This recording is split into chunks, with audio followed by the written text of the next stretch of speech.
Senator Hanson. In June of 2017, following a global search, Christine Holgate was appointed Managing Director and Group CEO of Australia Post, a massive $8 billion organisation with around 80,000 employees. She was described in a joint media release by the then Minister for Finance and Minister for Communication as, quote, a highly experienced Chief Executive, Board Director and business leader with a strong record of managing and leading large and complex organisations. Ms Holgate also has extensive experience working closely with governments in related sectors including finance, telecommunications, media and healthcare. In 2015, she was named CEO of the Year by the CEO Institute, end quote. In accepting the Australia Post role, Ms Holgate took a pay cut from her previous position. Her motivation was clearly not financial. 3 years later, the company's annual report showed she was given a scorecard rating for 2020 of 95% of the Australia Post board and was named in the Australian Financial Review's Power list as the 7th most powerful leader in business and the highest ranking woman. She was regarded as an outstanding leader and was delivering financial results that made Australia Post the envy of its major competitors around the world. At no stage during her tenure were any performance issues raised with her. Australia Post's financial results for FY20 showed record revenue of $7.5 billion, up 7%, and profits up 30% to $53.6 million for the year, their highest ever revenue growth for a year without acquiring a major asset. Australia Post's business transformation was accelerating under Christine Holgate's leadership, at a time when similar organisations around the world were buckling under the pressure of the COVID pandemic. She was indeed a stellar example of corporate leadership, admired and strongly supported by Australia Post employees and contractors. Her time as CEO, including leading a small team of executives negotiating a difficult but lucrative commitment under which several major banks would contribute around $220 million over time to fund banking services in the approximately 2,900 licensed post offices, or LPOs. This deal dramatically improved the financial performance of the company and guaranteed sustainability for those LPOs. It was essentially a financial life-saving deal for those offices, their operators and staff.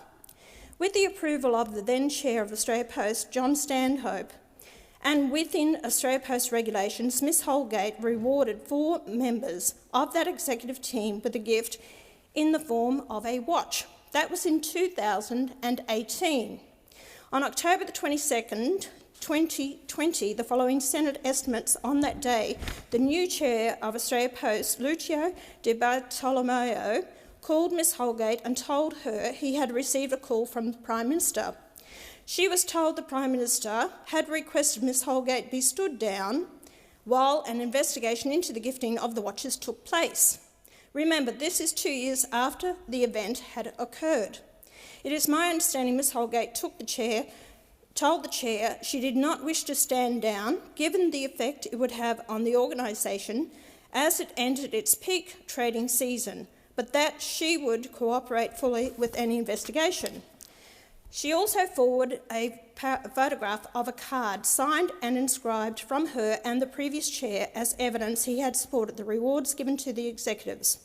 This photograph was forwarded to the Australia Post chair, 2 other Australia Post board members, to Minister Fletcher's Chief of Staff and to the Deputy Secretary in Communications early on the afternoon of October the 22nd. At around 2:38 p.m. that day, after the forwarding of the photograph, Minister Fletcher told Question Time the CEO would be investigated and would be stood down.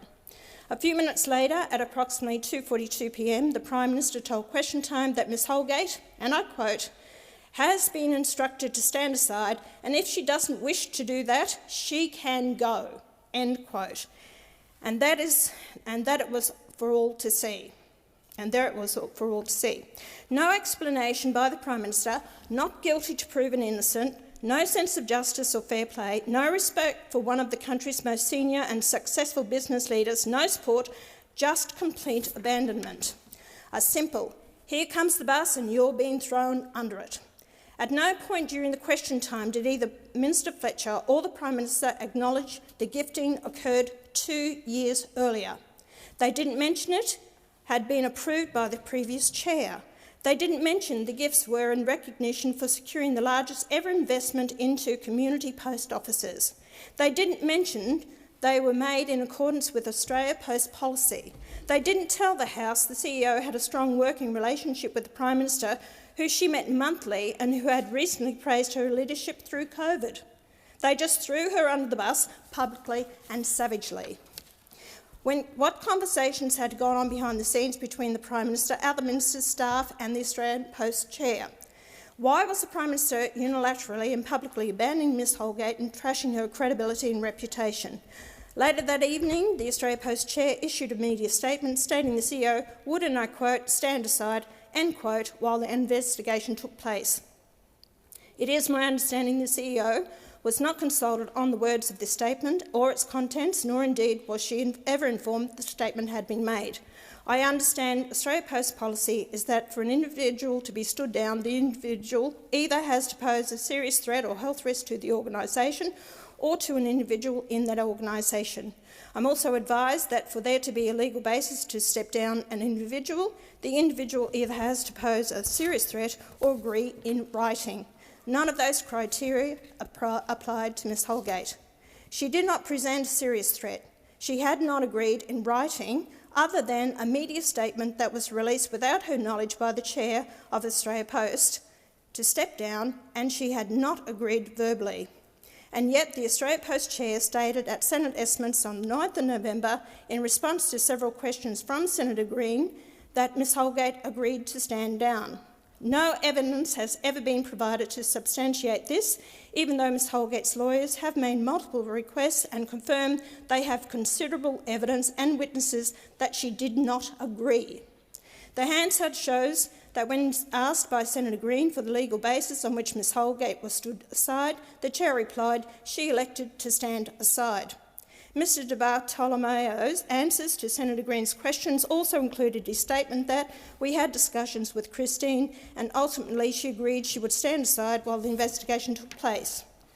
Moving on to December 22nd, following the release of the independent report on the removal of Ms Holgate, I quote Robert Godlibson, writing in the Australian Business Review, not surprisingly, the report was immediately ordered to be kept secret because not only did it completely exonerate Christine Holgate, but showed that the remarks of the Prime Minister to the Parliament were simply wrong. And in that context, it indirectly damned the two ministers responsible for Australia Post. Neither alerted the Prime Minister that he was about to make a horrible mistake.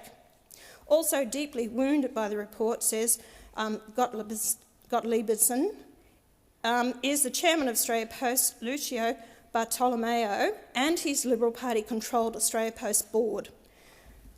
Gottliebson